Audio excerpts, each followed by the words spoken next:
The gym is its own ecosystem with distinct tribes, territories, and unspoken rules that would confuse any outsider. From the perpetually flexing gym bros to the mysteriously efficient invisible people, every fitness center has the same cast of characters. Let's break down all the gym stereotypes, and yes, you're definitely going to recognize yourself in here somewhere. The gym bro. This guy only trains chest and arms because apparently legs are just decorative. He's got a gallon water jug with motivational time markers that he's never once followed, and his protein shaker is practically surgically attached to his hand. He wears a tank top that says "Sun's out, guns out," even though it's December and there's a blizzard outside. The man flexes in every reflective surface, including his phone screen, car windows, and honestly probably spoons. He gives unsolicited lifting advice to anyone within a 10-foot radius, and refers to the gym as the Iron Temple. His gym bag contains 4 different supplements, 3 flavors of protein powder, and exactly 0 leg day plans. But here's the thing, he's usually genuinely friendly and passionate about fitness. He'll spot you without judgment, and his energy actually creates a motivating atmosphere even if his muscle imbalance is concerning. The personal trainer. These people are unnaturally enthusiastic at 6 in the morning, like they've mainlined espresso and motivational quotes. They take shirtless mirror selfies between clients and somehow always find the perfect lighting. They've got a side hustle selling supplements or meal plans and will absolutely pitch you their protein powder during your cool down stretch. They have exactly 47 different ways to say one more rep, with escalating levels of aggression, ranging from encouraging whisper to drill sergeant scream. Their Instagram is 80% transformation photos, 15% motivational quotes over sunset backgrounds, and 5% them eating cheat meals to prove they're relatable. They wear matching athletic sets that cost more than your car payment, and their playlists are criminally repetitive. But honestly, they actually remember everyone's names and goals, genuinely celebrate client progress like it's their own achievement, and adapt workouts for injuries without making anyone feel inadequate. The New Year's resolution person. They show up on January 1st in head-to-toe brand new gear with tags still attached and the enthusiasm of someone about to climb Everest. They use every single machine incorrectly. Ask the front desk if they need to book the treadmill, and take a gym selfie caption, "New Year, New Me," before completing a single rep. They're everywhere in January, clogging up the equipment and asking where the bathroom is for the 50th time. By mid-January, they're only coming 3 times a week. By late January, it's once a week, and they're already making excuses. February 3rd rolls around and poof, vanish like they never existed, leaving behind their optimism and that barely used gym membership. Their locker is still full of stuff they forgot to clean out. Their workout clothes are now pajamas. But here's the redemption, at least they tried. And the 5% who actually stick around often become the most dedicated regulars who later help other newbies navigate the intimidating gym culture. The free weight section. The air here is thick with testosterone, determination, and the faint smell of iron mixed with insecurity.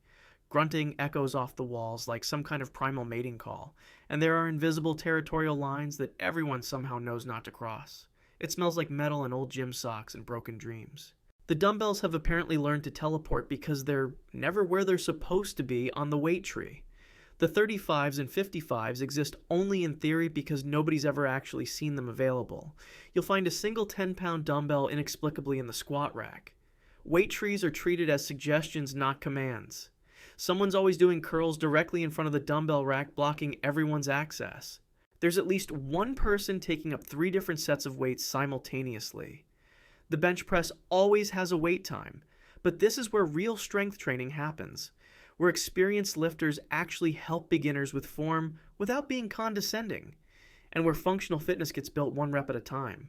The front desk staff. These poor souls are dead inside from answering "Where's the bathroom?" 500 times daily, even though the sign is literally right there.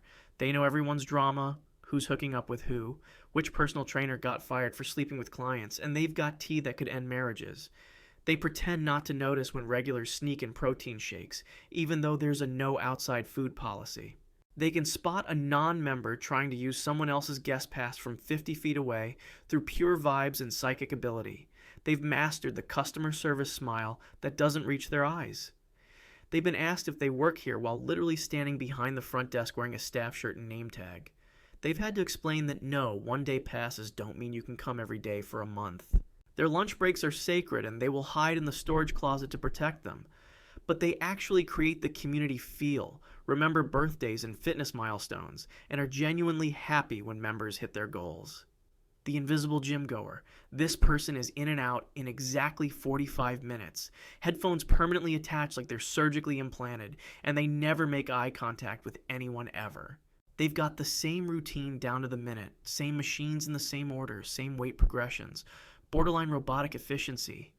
They've been coming to this gym for 5 years, and the staff still doesn't know their name or even if they're real. They might actually be a ghost. They show up, do their workout with laser focus, and vanish before anyone can attempt conversation. They don't take selfies, don't check their phone between sets, don't chat by the water fountain. Some people think they're rude, but they're just here for one purpose. They always wipe down equipment, which already makes them better than half the gym. They never hog machines or leave weights scattered around. Which gym stereotype are you? Let me know in the comments, because I know you've met all these people. The cardio section. Rows and rows of treadmills all facing TV screens, everyone engaged in synchronized suffering while staring straight ahead like zombies. It's surprisingly social, despite the fact that everyone appears to be in their own world. People are watching Netflix, scrolling Instagram, reading books on their tablets, doing literally anything to distract from the fact that they're essentially running nowhere. There's an unspoken rule that if someone's on your machine, your entire workout is ruined and your day is destroyed, and you might as well go home. Someone's always going way too fast to impress people who aren't watching. Someone else is barely moving, but has been there for 2 hours. The elliptical is either completely empty or every single one is taken, no in between. The stair climber is that one machine everyone avoids because it's pure suffering. Someone's always on their phone barely working out, but somehow never giving up the machine. But it's perfect for catching up on shows, has a low barrier to entry, and works for all fitness levels and abilities without intimidation. The group fitness instructor. This person is unnaturally peppy at 7 in the morning like they've consumed pure joy for breakfast. They wear matching activewear sets that cost more than your monthly rent and somehow never repeat an outfit. They play the exact same playlist from 2015 every single class and think it's still fresh. They take it personally when someone leaves class early, even if that person is visibly dying and clearly about to pass out or vomit. They remember who left early and will call you out next class with a smile that doesn't quite hide the judgment. They refer to the class as their family and use we language excessively like we're going to push through this together while they're barely breaking a sweat. They demonstrate moves that look easy when they do it, but somehow become impossible when you try. They yell motivational cliches over terrible remix pop music. Their enthusiasm should be illegal before 9 in the morning, but they build incredible communities, adapt exercises for injuries without making anyone feel bad, and genuinely want everyone to succeed regardless of fitness level. Monday morning rush in January.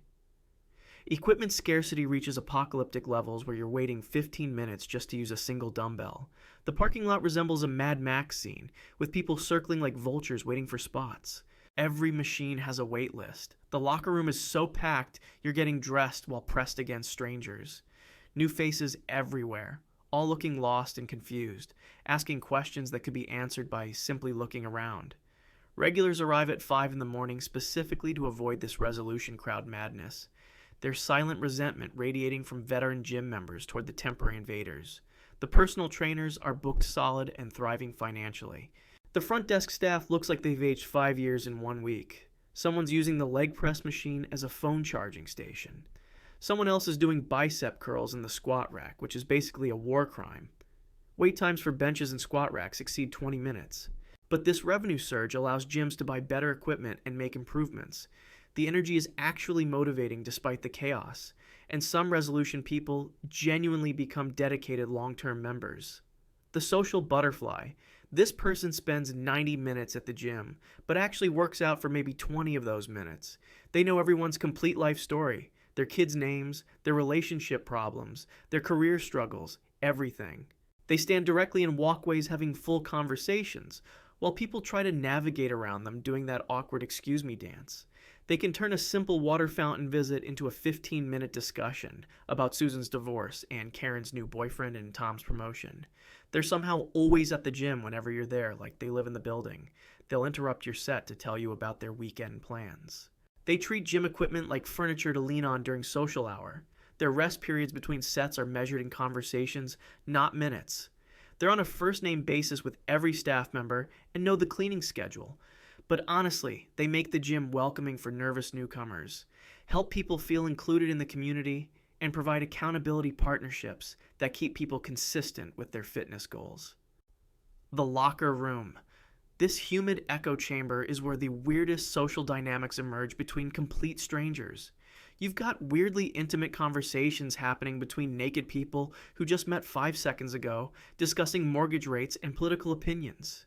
There's at least one hairdryer pointed at questionable anatomy at all times. Someone's always having a full speakerphone conversation while completely nude, maintaining aggressive eye contact with everyone walking by like it's a power move. The overly naked old guy is a universal constant across all gyms, walking around for 40 minutes doing absolutely nothing except being aggressively unclothed. Lockers are either all taken or completely empty. No middle ground exists. Someone's cologne or perfume application could qualify as a chemical weapon. The showers have mysterious hair clumps that defy the laws of physics. Forgotten toiletries accumulate in corners like archaeological layers.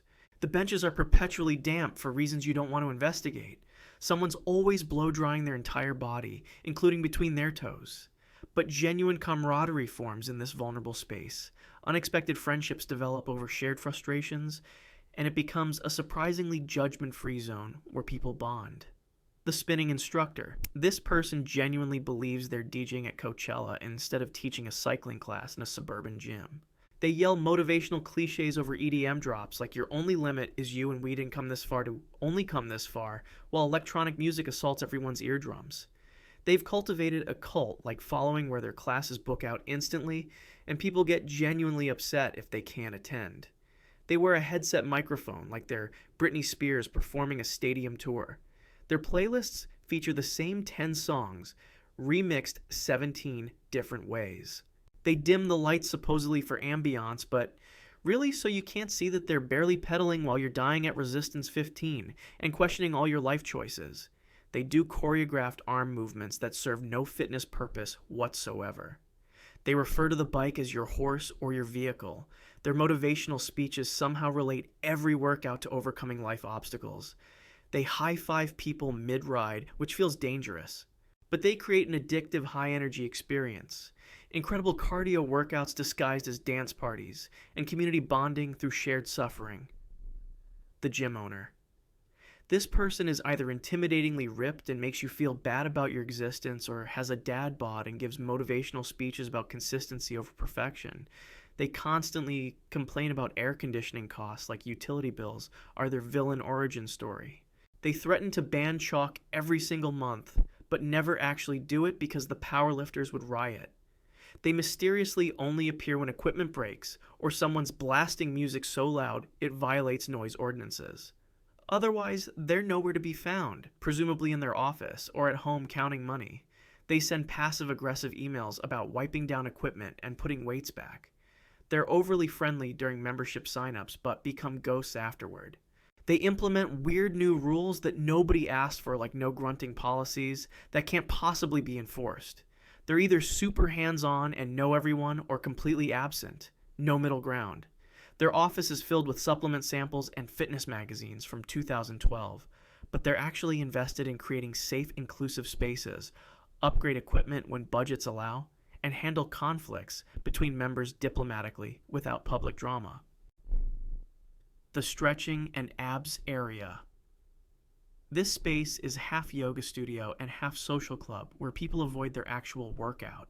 The mats are of questionable cleanliness, and you really don't want to think about the last time they were properly sanitized. It's Instagram photo shoot central, with people setting up ring lights for booty workout content. Someone's always doing an unnecessarily complicated stretch, while making direct prolonged eye contact to assert dominance and make everyone uncomfortable. People sprawl across multiple mats like they're claiming territory. The foam rollers are either all being used or completely missing, having teleported to another dimension. Someone's doing crunches with absolutely terrible form, but nobody says anything. The stability balls are either deflated or overinflated, never just right. People treat this area like their living room, laying there scrolling phones for 20 minutes between exercises.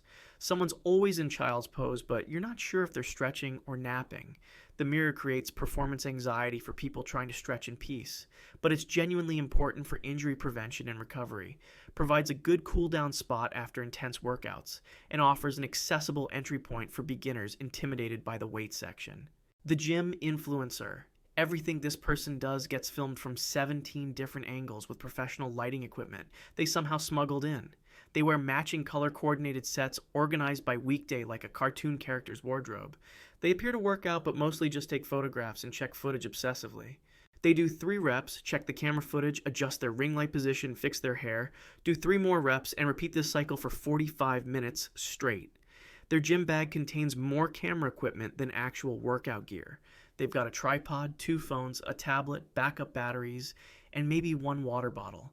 They hog equipment not by using it, but by filming near it for aesthetic purposes. They take breaks to respond to comments and check engagement metrics between sets. They'll ask strangers to move out of their shot without any self-awareness.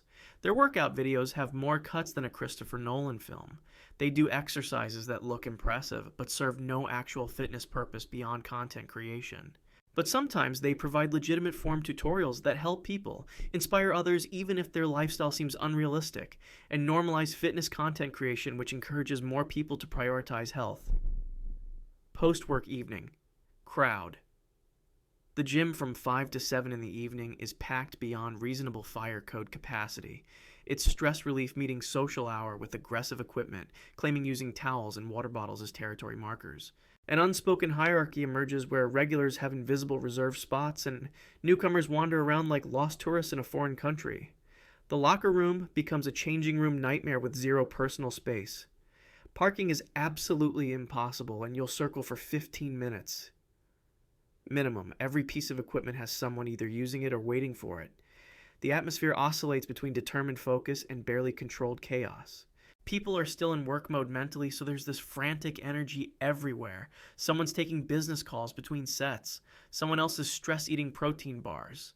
The water fountains have lines. The bathroom stalls are all occupied. Remember, these are just stereotypes and exaggerations for entertainment. Most gym people are actually supportive and helpful. But you know there's definitely truth buried in here somewhere. But this time frame builds incredible community. Workout partnerships naturally form, and the consistent schedule creates built-in accountability that keeps people showing up. The janitorial staff. These unsung heroes silently judge everyone who doesn't wipe down machines after use, and they remember your face forever. They've witnessed things that would psychologically break normal humans. Things that happen in locker rooms and between equipment that can never be spoken of. They clean during weird liminal hours like 5 in the morning or 11 at night when the gym feels haunted. They strategically place wet floor signs to passive-aggressively block the bench hog's favorite spot as punishment for bad gym etiquette. They know where all the lost items end up and could run a small clothing store with forgotten hoodies and water bottles. They've cleaned up protein shake explosions, mysterious puddles, and situations we won't discuss. They've perfected the art of cleaning around people who refuse to move. Their supply closet is their fortress of solitude. They communicate mostly through strategic sign placement and disapproving looks. They've mastered making their presence known when they want someone to feel guilty. They see you not wipe down that machine, Karen. But they're genuinely preventing plague-level disease outbreaks, deserve 10 times more recognition and appreciation than they receive, and keep the gym functional for everyone's health. The yoga instructor. Everything this person says comes out as a whisper like they're sharing ancient secrets, or afraid of waking someone. They pretend to be deeply spiritual but drive a luxury car and have a designer yoga mat that costs more than some people's rent. They say, listen to your body, and honor where you are today, then immediately demonstrate a pose that requires the flexibility of a professional contortionist. They walk around barefoot everywhere, including the parking lot, which feels like a health violation. They adjust people's poses in ways that feel slightly too intimate, getting very hands-on without really asking permission first. Their classes smell like essential oils and broken dreams. They talk about chakras and energy flow, but can't explain the actual anatomical benefits. They play the same meditation music on repeat featuring rain sounds and wind chimes. They end every class with namaste spoken so reverently, it feels like a religious ceremony. They wear those flowy pants that cost $150. What's the most insufferable gym behavior you've encountered? Drop your stories in the comments. But they legitimately help with flexibility and mobility, address mental health through mindfulness practices, and create mostly judgment-free environments where people feel safe. Summer body panic season, April through May, brings a sudden influx of panicked humans who just realized beach season exists. Tanning bed bookings skyrocket to the point where there's a wait list. Ab workouts intensify 500% as people desperately try to materialize six-packs through sheer willpower. Crash diets are everywhere, and you can hear people discussing cleanses and detoxes that sound medically concerning. The same exact people who completely skipped the gym all winter are now doing double sessions daily with visible panic and regret in their eyes. Cardio equipment stays occupied constantly. The scale area becomes a high-traffic zone of despair. People are Googling how to lose 20 pounds in 2 weeks, which is neither healthy nor realistic. Supplement sales explode as people search for magic solutions. The juice bar is packed with people ordering everything labeled fat burner or metabolism booster. Group fitness classes are suddenly full of newcomers struggling through movements. Personal trainers are booked solid with people wanting immediate transformations. Social media gets flooded with before pictures and ambitious declarations. But honestly, better late than never to start moving. Some people genuinely use this as a legitimate kickstart to sustainable long-term habits. And any motivation that gets people prioritizing health has value. The supplement store worker. This person is either absolutely jacked or actively working toward that goal with religious dedication. They've got a supplement stack that costs more than most people's car payments, featuring products with names like Megapump Extreme and Shredded Beast Mode. They insist you absolutely need pre-workout to function as a human being, and will dramatically describe the difference it makes. They can recite BCAA benefits in their sleep with scientific-sounding terminology, but genuinely cannot explain what BCAAs actually are on a molecular chemistry level. Their employee discount is the only reason they can afford their lifestyle. They've tried every product in the store and have strong opinions about flavors. They push the expensive stuff first, obviously, but will admit the cheap option works fine if you press them. They're walking advertisements, wearing branded tank tops and shaker bottles. They know everyone's goals and supplement regimen and remember what you bought 3 months ago. Their nutrition advice ranges from genuinely helpful to questionable brashens depending on the topic. They'll spend 30 minutes explaining creatine loading phases. They have before and after photos ready to show you on their phone. But they're actually knowledgeable about legitimate nutrition science, actively steer people away from dangerous or ineffective products, and provide helpful guidance for goal setting and progress tracking. The juice bar / cafe area. This overpriced oasis serves Instagram-worthy smoothie bowls that look amazing but taste like frozen grass clippings. The air is thick with protein shake fumes, creating a smell that's somehow both sweet and disturbing. People congregate here pretending their workout was casual and easy when you literally watched them almost collapse on the stair climber 10 minutes ago. The menu features $14 smoothies with names like Hulk Smash and Unicorn Warrior that all taste completely identical despite different colors. Everything comes out exclusively green or brown. No other options exist in this color palette. The acai bowls cost $18 and contain about 40 cents worth of ingredients. Someone's always asking if they have sugar-free options, then ordering the highest calorie item available. The seating area becomes an unofficial social club where people linger for hours. They serve protein cookies that have the texture of cardboard, but people buy them anyway for the macros. The barista has memorized everyone's usual order and silently judges your choices. But it provides genuinely convenient refueling options post-workout, serves as the social hub for community building and networking, and supports the gym's business model, allowing investments in better equipment and facilities. The childcare worker. This person is either a patient saint who genuinely loves children or someone visibly counting down the minutes until their shift ends. No middle ground exists. They know more intimate details about gym members than their therapists do, because kids absolutely cannot keep secrets. They've got Cheerios in every single pocket, their hair, their shoes, somehow even in their car. They can predict with eerie accuracy exactly how long a parent's supposed 30-minute workout will actually take, which is always a minimum of 90 minutes and often 2 hours.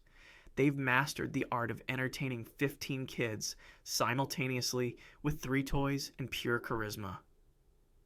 They know which kid bites, which one's a flight risk, and which one cries the second mom leaves. They've refereed more toddler conflicts than a professional mediator. They've changed diapers that could qualify as biohazard situations. They've heard every excuse for late pickup and stopped believing any of them years ago. Their patience gets tested constantly by children having complete meltdowns over invisible problems. They're educational facilitators, conflict resolution experts, and emotional support providers, all while being criminally underpaid. But they enable parents to maintain both fitness routines and mental sanity, which is invaluable, genuinely care for the children in their watch, and fulfill an underappreciated essential role in gym communities. Late-night gym rats. After 9 in the evening, the serious dedicated lifters emerge from wherever they hide during normal human hours. The gym empties out significantly, creating this peaceful, almost meditative workout environment. Staff members start passive-aggressively turning off lights in certain sections, hoping people take the hint that closing time approaches. These nocturnal fitness enthusiasts treat the gym like their personal home, sometimes bringing entire meals to consume between sets. They've got their routines perfected and move through exercises with mechanical precision. They know every staff member's name and closing procedures. They're respectful of the space, always clean up properly, and never cause problems. They prefer the solitude and lack of equipment competition. They can actually use the squat rack without waiting 40 minutes. The locker room is empty, so changing happens in luxurious, spacious peace. The parking lot has plenty of available spots right by the entrance. These people are the most dedicated fitness enthusiasts you'll encounter, not just casual gym goers. They've built their entire schedule around late-night training sessions. They probably have keys to the kingdom at this point, but this creates genuinely peaceful workout environments where focus comes easily, equipment stays consistently available without competition, and the most dedicated, respectful fitness people congregate. The equipment repair person.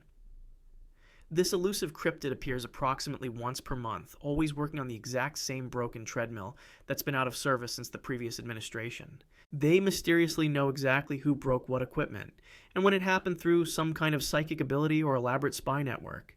They leave machines half-assembled for literal weeks with yellow out-of-order signs, and parts scattered around like an unsolved crime scene.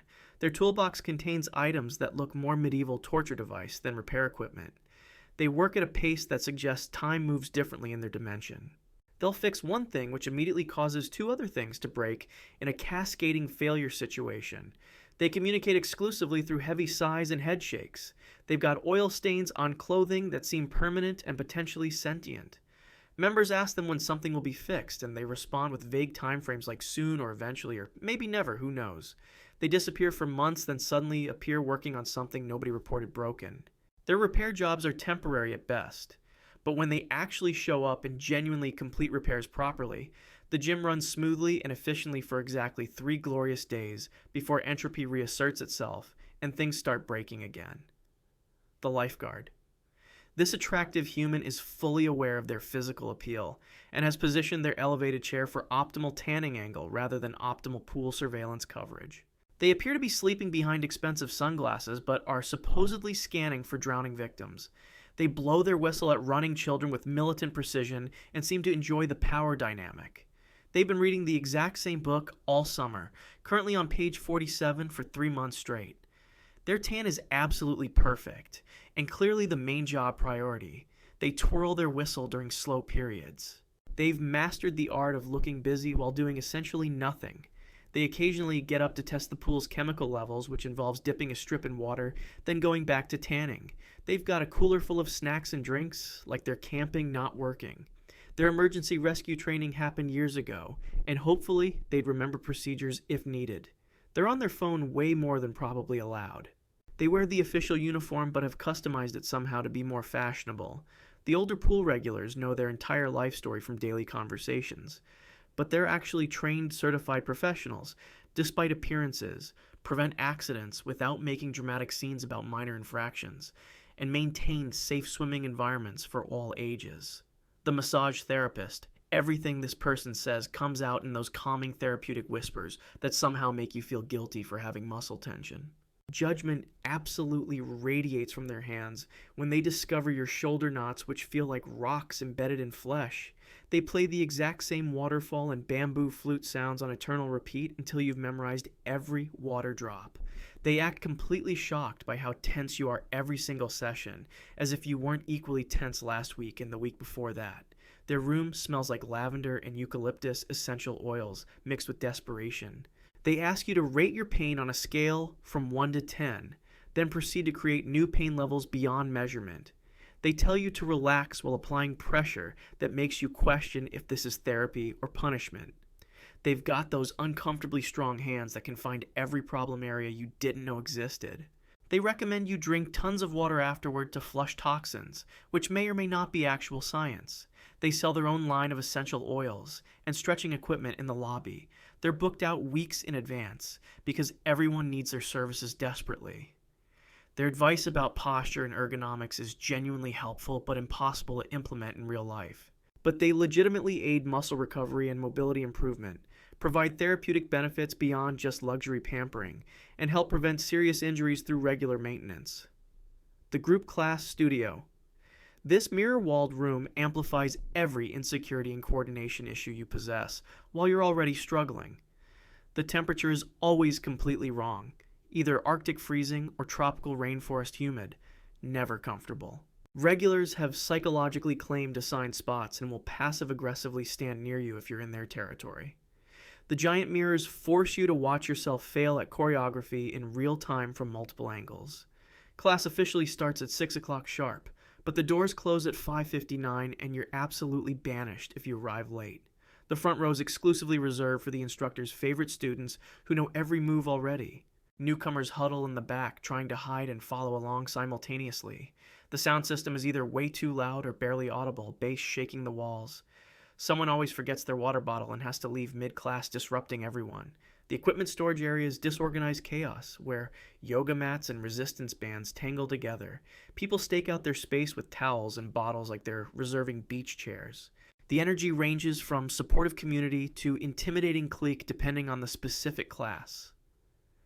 But it provides built-in accountability that keeps people consistent, offers structured workouts for those needing direction and guidance, creates instant community and genuine friendships, and includes beginner-friendly modification options that make fitness accessible. So yeah, those are all the gym stereotypes broken down by roles, areas, personalities, and situations. Some are definitely true, and you've encountered them. Some are exaggerated for comedy, but you recognize yourself somewhere in here. Let me know which stereotype I got completely wrong, or which one I missed entirely. Subscribe for more stereotype breakdowns, because apparently we're not done roasting entire communities yet.